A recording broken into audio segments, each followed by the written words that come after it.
A graça de nosso Senhor Jesus Cristo e o amor do Pai e a comunhão do Espírito Santo estejam com todos que, crendo, estão em Cristo Jesus.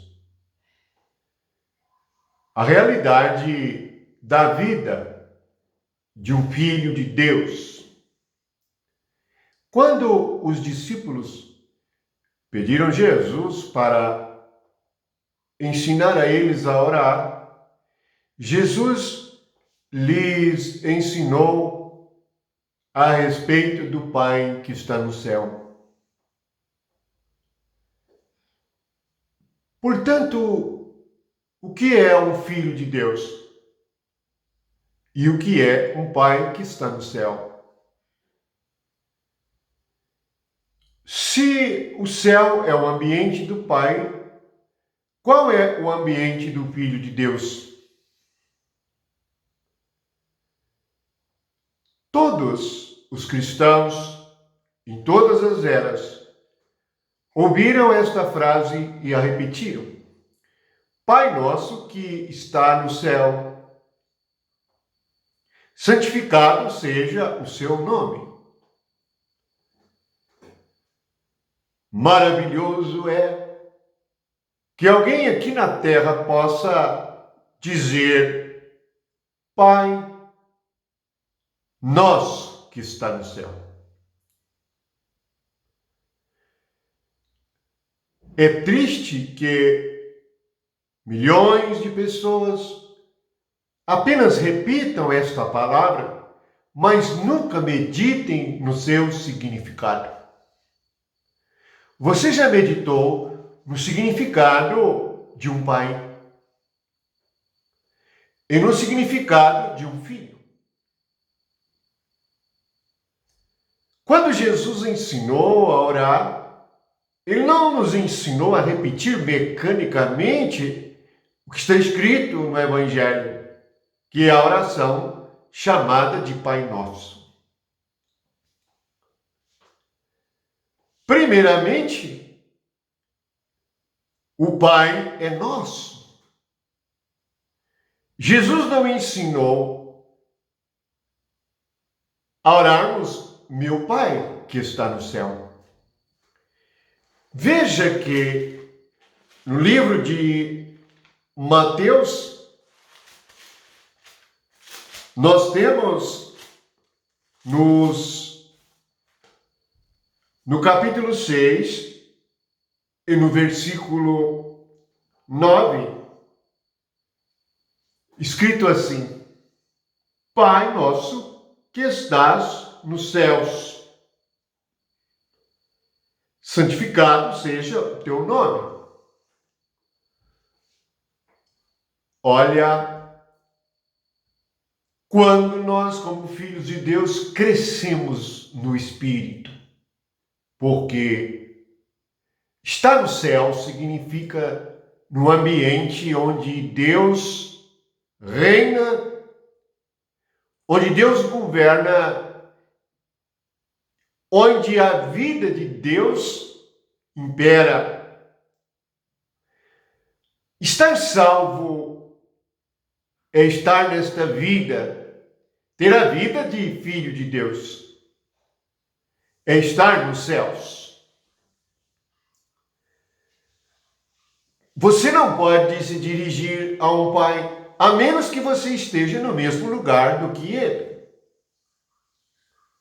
Embora estejamos na terra, veja que na sequência, Jesus diz no versículo 10, venha a nós o teu reino, faça-se a tua vontade, assim na terra como no céu. Assim na terra como no céu. Assim temos a revelação do segredo do reino.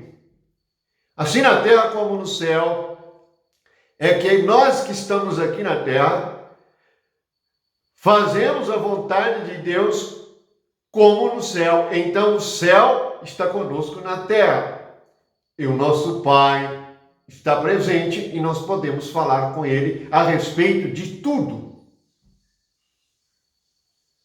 Aprenda a falar com o Pai a respeito de tudo, E para falar com ele e ele falar com você, você deve entrar no reino dos céus. E o reino dos céus deve vir para você. Você não deve pedir o reino o tempo inteiro, indefinidamente, sem entrar no reino, sem entrar nos céus, para falar com o Pai. Jesus fala disso em muitas ocasiões, ele diz que é para juntarmos tesouro no céu. Nós não podemos fazer nada num lugar se não estivermos neste lugar. Você não pode trabalhar numa empresa se não for até aquela empresa. Você não pode limpar a sua casa se você não for até a sua casa. O que significa que esse lugar espiritual nos veio por meio de Jesus Cristo. Jesus é o primogênito, ele é o filho mais velho, ele é o primeiro, ele é aquele que nos introduz na realidade do reino, pois nós com ele morremos e ressuscitamos para ter esta vida no céu. O que falta ao mundo é o céu.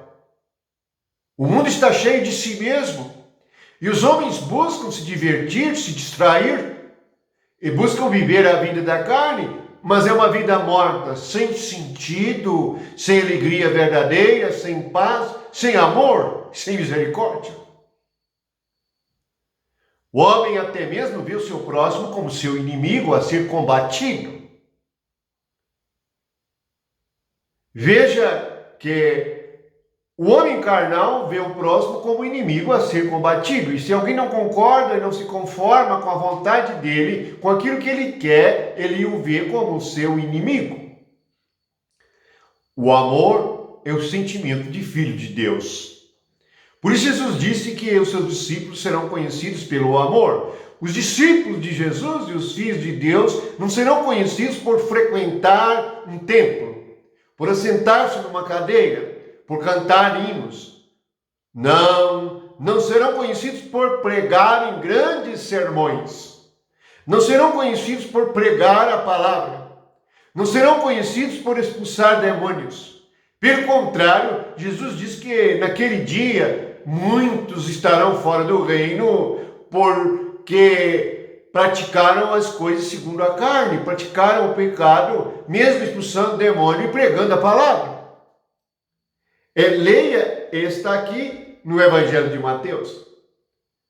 Portanto, a maior atitude, a melhor atitude é a atitude do filho que se dirige ao Pai e que tem comunhão com Ele. Na primeira carta aos Coríntios está escrito que a nossa comunhão é com o Pai e seu Filho Jesus Cristo. Esse é o grande segredo da fé. E quando nós alcançamos este segredo, todas as demais coisas aqui na terra perdem o seu brilho. Lembre-se que Satanás mostrou a Jesus o brilho dos reinos do mundo, a glória do homem. Agora mesmo, muitos ficaram felizes pelas vitórias.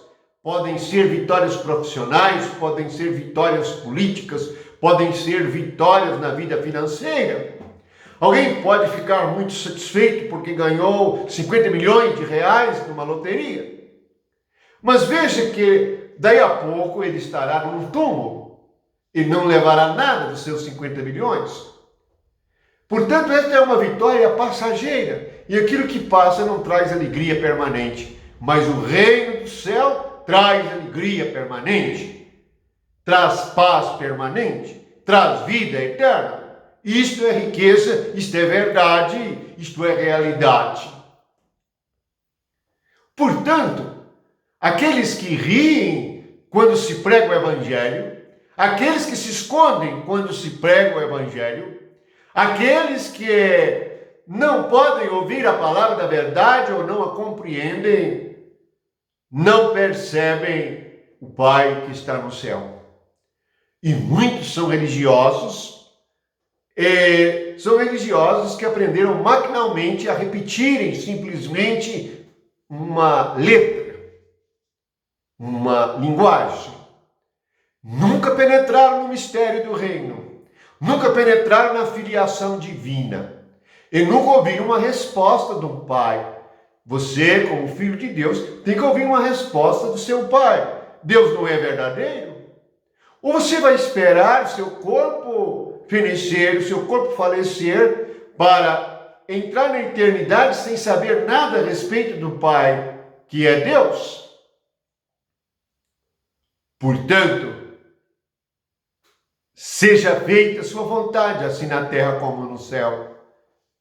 A questão toda é que é muito fácil repetir isto, mas fazer a vontade de Deus aqui na terra é difícil para o nosso homem natural. Isso vai exigir tomar a cruz e negar a si mesmo. Esta é a razão de bilhões preferirem a religião, porque assim terceirizam a responsabilidade. Terceirizam a sua responsabilidade diante do Criador, o Pai eterno. Amado, não terceirize a sua fé. Não coloque a sua fé em homens. Por mais perfeito que cada homem seja, ele erra. Coloque sua fé no Pai. Jesus nos ensinou a nós nos dirigirmos diretamente a Ele. Porque Jesus é o caminho, a verdade e a vida. Ele é o caminho vivo. E por meio dele, como está escrito, temos acesso ao Pai. Acesso significa que estamos na presença, estamos no reino. O reino de Deus está dentro de nós, Deus está dentro de nós, o ambiente do céu está dentro de nós. O ambiente de paz, amor, alegria, bondade, misericórdia, domínio próprio, fruto do Espírito, está dentro de nós. Desfrutamos de um paraíso interior, que é a presença de Deus. Eu creio que uma das passagens mais tristes das Escrituras é em Gênesis, quando Caim sai da presença de Deus e se torna errante. Caim rejeita toda a oferta de Deus.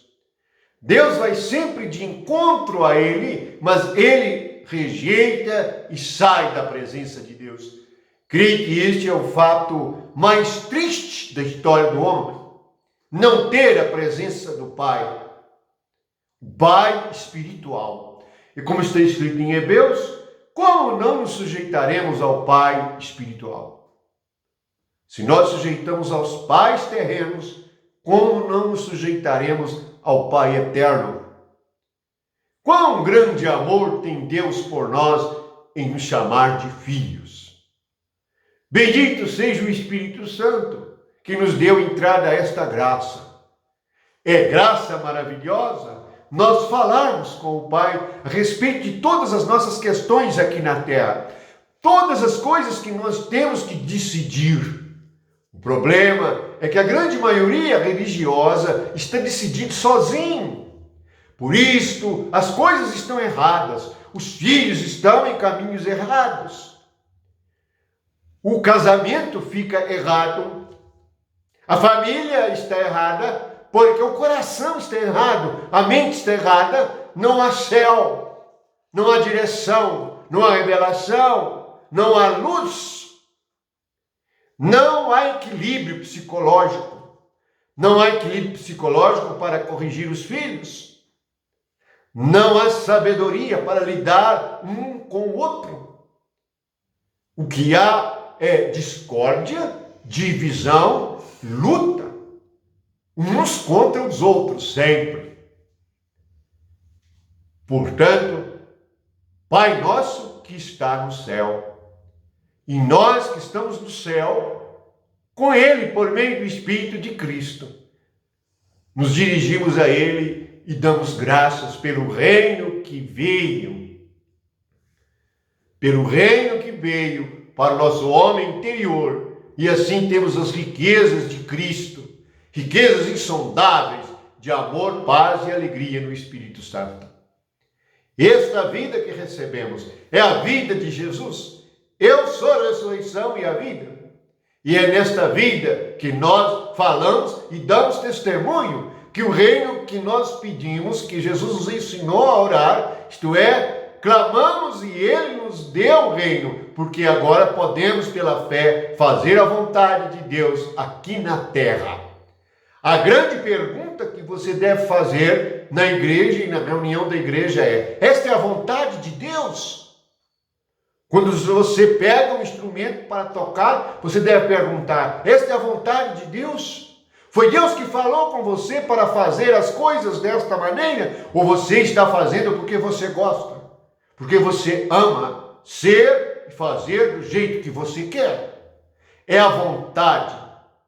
Por isso, Jesus disse: se alguém quiser vir após mim, é estar no reino.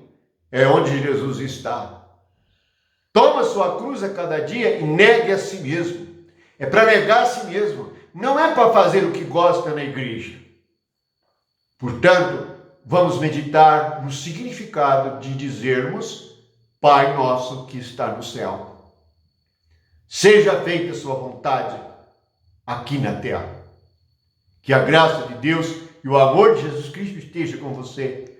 E que você, como aquele que crê, possa experimentar esta gloriosa paz do Senhor. Amém.